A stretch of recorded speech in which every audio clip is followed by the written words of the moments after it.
Episode 4 के सुरंग में हम देखते हैं एक आदमी को एक लंबी सुरंग के अंदर से गुजरते हुए। वहाँ और भी लोग थे जो उसी सुरंग के थ्रू जा रहे थे। अगले सीन में हम जॉन और फवल्ली की टीम को देखते हैं। वो एक डेड बॉडी को दफन कर रहे होते हैं। उसके बाद वो लोग वापस घर के अंदर आ जाते हैं। यहाँ जॉन अपनी बेटी क्लारा को लेकर बहुत ज्यादा परेशान था। दूसरी तरफ एलिना इस बात पर ध्यान देने की बजाय पाब्लो के बारे में सोच रही थी, जो जॉन को बिल्कुल अच्छा नहीं लगता। एपिसोड 1 में हमने देखा था कि जॉन और एना कुछ बुक्स को डस्टबिन में फेंक कर आए थे। अब वही बुक्स लेने के लिए वो लोग दोबारा डस्टबिन के पास जाते हैं। इधर फवल्ली और लुकास एक फूड स्टॉल पर जाते हैं ताकि जरूरी खाना ले सके। वहाँ से वो वॉकी टॉकी के जरिए एलिना से बात कर रहे होते हैं। अब हम देखते हैं जॉन को, जो अकेला चलकर अपनी बेटी को ढूंढने के लिए निकले थे। तभी फवल्ली एक कार लेकर आता है और जॉन को उसी में बिठा लेता है। फवल्ली कहता है कि आर्ट्स मैग्नेटिक फील्ड अब काम नहीं कर रही और स्नोफॉल दिन ब दिन बढ़ती जा रही है। दुनिया अब पहले जैसा नहीं रही, सब कुछ बदल गया है।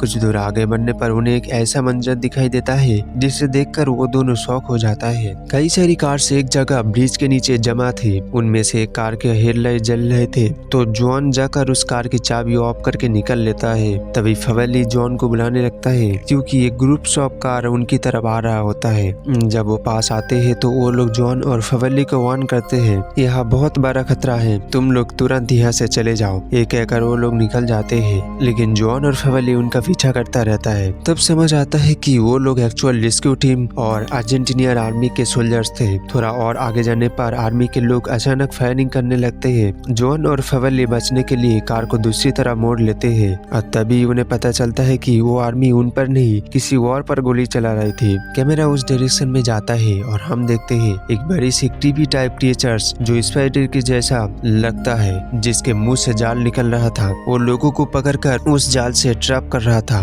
एकदम हॉरर मूवी जैसा सीन। कुछ दूर जाने के बाद उनकी कार पलट जाती है और तब जॉन फिर से एक अजीब से सपने देखने लगता है। जब उसकी आंखें खुलती है तो वो दोनों एक बिल्डिंग के छत पर होते हैं। वहाँ से बाहर की हालत समझकर वो छत से नीचे उतरते हैं और रास्ते में पड़े हुए आर्मी के गन्स भी अपने साथ ले लेते हैं। थोड़ा आगे जाने पर वो एक जगह पहुँचता है जहाँ वो देखता है एक बड़ा सा क्रिएचर जो एक डेड बॉडी को खींचकर एक होल के अंदर ले जा रहा था। इस मौके का फायदा उठाकर जॉन और फवल्ली आगे बढ़ते हैं, लेकिन उनके पाव की आंच से एक और मॉन्स्टर इंसेक्ट टनल से बाहर आ जाता है। फवल्ली उस पर गोली चलाकर उसे मार देता है, लेकिन उसके तुरंत बाद उस टनल से और भी इंसेक्ट्स निकलने लगते हैं। दोनों डर के मारे भागते हुए एक बड़े घर के पास पहुंच जाते हैं। तभी घर के ऊपर से कोई उन मॉन्स्टर पर फायरबॉल्स फेंकने लगते हैं और जॉन और फवल्ली को अंदर खींच लेता है। जो दो लोग उन्हें बचाते हैं उनका नाम था जोर्गितो और रॉबर्ट्स। घर के अंदर आते ही जॉन और फवल्ली देखते हैं कि वहाँ और भी लोग मौजूद है। शुरुआत में सब उन्हें मिलिट्री ऑफिसर्स समझ लेते हैं। वहाँ पर उन्हें ओमर भी दिखाई देता है, जिसे देखकर फवल्ली बहुत गुस्सा हो जाता है, लेकिन जॉन उसे शांत कर देता है। फिर जॉन सबसे पूछता है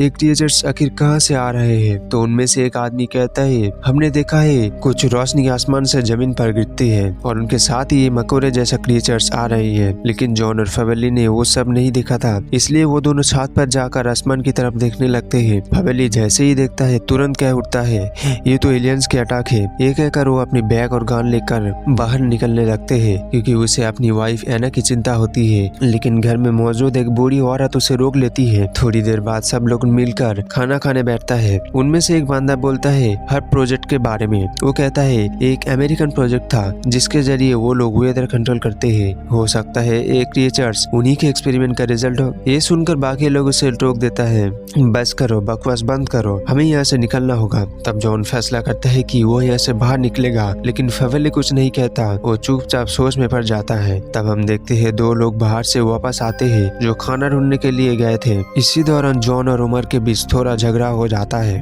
थोड़ी देर बाद दोनों बात करके शांत हो जाते हैं, लेकिन जॉन घर से बाहर निकल जाता है। वो छत पर चलते हुए आसमान में देखता है एक लाल रंग की रोशनी चमक रही है। नीचे रोड पर हजारों इंसेक्ट को लाइन में चलते हुए देखकर वो हैरान हो जाता है। अंदर घर के लोग एक टनल के बारे में डिस्कशन कर रहे होते हैं, लेकिन समझ नहीं पा रहे होते हैं कि उस तक कैसे पहुंचा जाए। तभी अचानक जॉन अंदर आता है और कहता है एक गाड़ी है, अगर तुम लोग चलना चाहो तो मैं ले जा सकता हूँ। ये सुनते ही सब लोग तैयार हो जाते हैं। ठंड और स्नोफॉल से बचने के लिए कोई विंटर जैकेट पहनता है तो कोई प्लास्टिक कवर से अपने आप को लपेट लेता है। लेकिन उनमें से एक आदमी कहता है कि वो नहीं जाएगा आएगा। जॉन उसे समझ जाता है और अपने सपने के बारे में बताता है। सपने में उसने देखा था एक आइसलैंड, लाल रोशनी, आर्मी और अपनी फैमिली। ये सुनकर वो आदमी कहता है शायद ये सब सिर्फ तुम्हारे साथ ही हो रहा है। फिर सब एक एक करके घर से निकलता है ताकि वो एलियन टाइप क्रिएचर्स उनकी आवाज ना सुन सके। वो लोग बहुत धीरे धीरे चलने लगते हैं। आसमान से अब भी लाल रोशनी नीचे गिर रही होती है। रात धीरे धीरे सुबह में बदल जाती है और वो लोग टनल के एंट्रेंस तक पहुंच जाते हैं। वो रास्ता एक सीक्रेट पैसेज था जिसका वॉल तोड़ना पड़ता है। वहाँ एक उल्टी हुई बाश होती है जिसमें सब लोग टेम्पोरेरीली छुप जाते हैं और दो लोग मिलकर वॉल तोड़ने लगते हैं। जैसे ही वॉल टूट जाती है सब लोग अंदर घुसने लगते हैं। उनके साथ एक औरत और उसकी छोटा बच्चा भी होता है, लेकिन बच्चा अचानक रोना शुरू कर देता है और आवाज के डर से वो औरत बाहर निकल नहीं पाती। उसे बचाने के लिए जॉन खुद आगे बढ़ते हैं। तभी कुछ मॉन्स्टर बास के पास आ जाते हैं और उसके आसपास घूमने लगते हैं। इसी वक्त दूर कहीं से घंटी जोर जोर से बजने लगती है और सारे क्रिएचर्स उसी आवाज की तरफ दौड़ जाते हैं। दरअसल वो घंटी बजाने वाले दो लोग जो पीछे घर में रुक गए थे, उन्होंने पूरी घर में गैसोलीन फैला रखा था और क्रिएचर्स को आने का इंतजार कर रहे थे। इधर टनल के लोग जैसे ही बाहर निकलते हैं वो उसी कार के पास पहुंच जाते हैं जिसे जॉन ने पहले देखा था। गाड़ी निकलते वक्त उन्हें एक कार के नीचे